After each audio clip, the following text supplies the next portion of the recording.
Candu sudah dikenal oleh orang-orang Jawa sejak berabad-abad lalu.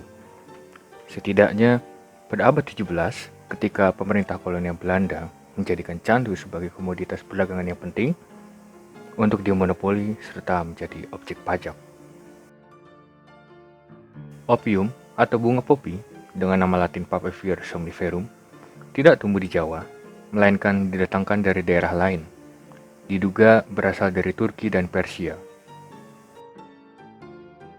Dalam buku Opium to Java yang ditulis oleh James Rush, disebutkan bahwa para saudagar Arab membawa masuk candu ke wilayah Indonesia, meskipun tidak ditemukan bukti-bukti lain yang menunjukkan sejak kapan candu mulai diperdagangkan di Jawa. Penikmat candu tersebar di berbagai kalangan dan meluas di Jawa, khususnya Jawa Tengah dan Jawa Timur. Hingga akhir tahun 1800-an, sudah terdapat beberapa pabrik opium yang dikelola oleh pemerintah Hindia Belanda, seperti di Pasuruan, Probolinggo, dan Besuki. Seiring dengan meningkatnya permintaan opium, pemerintah Hindia Belanda merencanakan pembangunan pabrik opium di Batavia guna mempermudah rantai pasok produksi dan kontrol produksi pemerintah Hindia Belanda. Dan daerah Struiswijk atau kini di daerah Salemba, Jakarta Pusat, menjadi daerah cikal bakal pabrik opium di Batavia.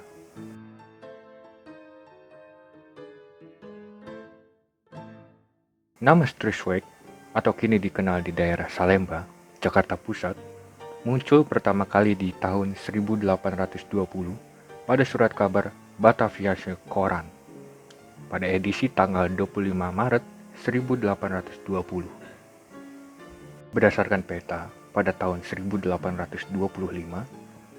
Land Struiswijk atau daerah yang pada masa ini berada di antara Jalan Salemba dengan Sungai Ciliwung dan di antara Jalan Diponegoro dengan Jalan Kenari.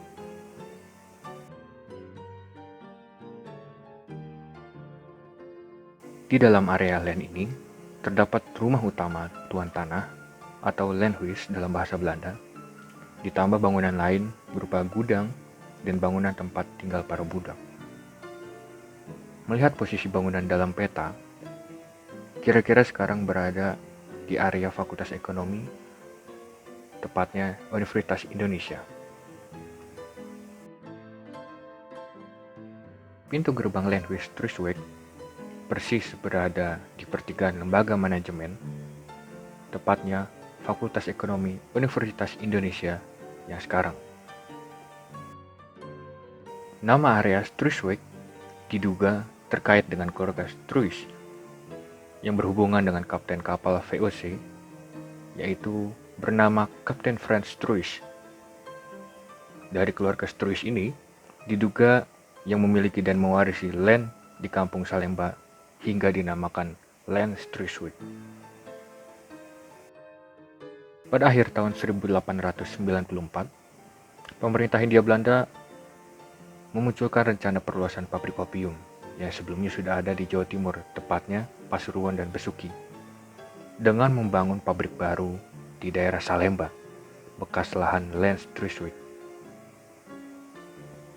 Dalam pembangunan ini, bangunan utama landhuis atau rumah tuan tanah terpaksa dibongkar. Pembangunan selesai pada tahun 1898. Dalam perkembangannya, J. Hub ditunjuk oleh pemerintah Hindia Belanda menjadi direktur pabrik opium di Salemba. Pada pabrik ini, opium yang diproduksi dalam bentuk tabung dan bola, dengan tujuan untuk mudah membedakan antara opium legal dan opium selundupan. Untuk opium yang berbentuk bola, kemudian dibungkus dengan daun, dan untuk produk opium berbentuk tabung, diisi, ditutup rapat, kemudian disegel sepenuhnya dengan mesin mekanis pabrik, seperti pada digambar.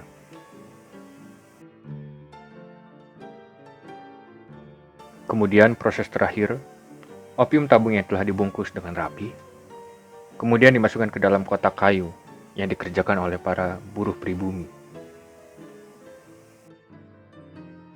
Pada masa itu, pemerintah Hindia Belanda mengimpor lebih dari 100 ton opium mentah setiap tahunnya, yang diproses menjadi lebih dari 70 ton produk opium asap di pabrik negara, yaitu di daerah Salemba. Sejak 1884, pemerintah memperluas monopoli negara atas perdagangan opium, bahkan hingga ke perdagangan eceran untuk pertama kalinya, meliputi daerah Jawa dan Madura. Dalam hal ini, pemerintah Hindia Belanda membentuk lembaga pengendalian opium, atau dalam bahasa Belanda disebut Dienst den Opiumrecht, bertujuan untuk mengendalikan monopoli perdagangan opium di Pulau Jawa dan Madura. Guna meningkatkan dan memperlancar distribusi opium, pada tahun 1903, pemerintah Hindia Belanda membangun halte atau stasiun kereta api yang langsung memberikan akses menuju pabrik opium. Pembebasan dilakukan, terutama jalur yang menuju ke Kemayoran dan Pisang Batu. Jalur kereta api Salemba ini menghubungkan jalur kereta api Trans Batavia Buitenzorg atau Bogor melalui via arah Cikini dengan Trans Batavia ke arah Jawa Timur dan Jawa Tengah via arah Paseban.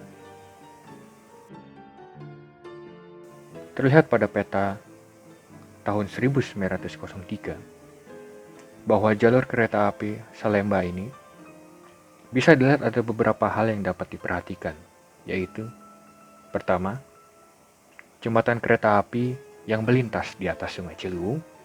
Kedua, stasiun Salemba yang tidak jauh dari posisi jembatan kereta api. Ketiga, jalur khusus kereta api yang menuju langsung ke pabrik opium. Dalam perkembangannya, jalur kereta api via Paseban kemudian ditutup, sementara jalur kereta api via Cikini masih tetap difungsikan untuk stasiun Salemba. Dikarenakan pembangunan yang pesat di jalan Salemba dan Paseban, maka jalur tersebut kemudian ditutup. Hal ini terlihat pada peta tahun 1930. Letak stasiun yang dahulunya berdekatan dengan pabrik opium menjadikan stasiun ini yang merupakan titik awal perjalanan kereta api pengangkut bahan baku dan hasil produksi opium yang terletak tak jauh dari stasiun ini. Pada tanggal 2 September 1981, perusahaan Jawatan Kereta Api Inspeksi Jakarta atau biasa disebut PJKA resmi menutup stasiun Salemba ini beserta jalur dan seluruh layanannya. Tak hal juga termasuk dengan pabrik opium yang kemudian ditutup. Ketika Indonesia merdeka, pabrik opium Salemba tidak langsung ditutup. Pemerintah Republik Indonesia bahkan sempat mengekspor produk opium dari pabrik ini pada tahun 1948. Guna menutupi kebutuhan dan operasional pemerintahan, pemerintah mengekspor opium mencapai 22 ton candu mentah dan diatur oleh Kementerian Keuangan di bawah jawatan Resi Candu dan Garam.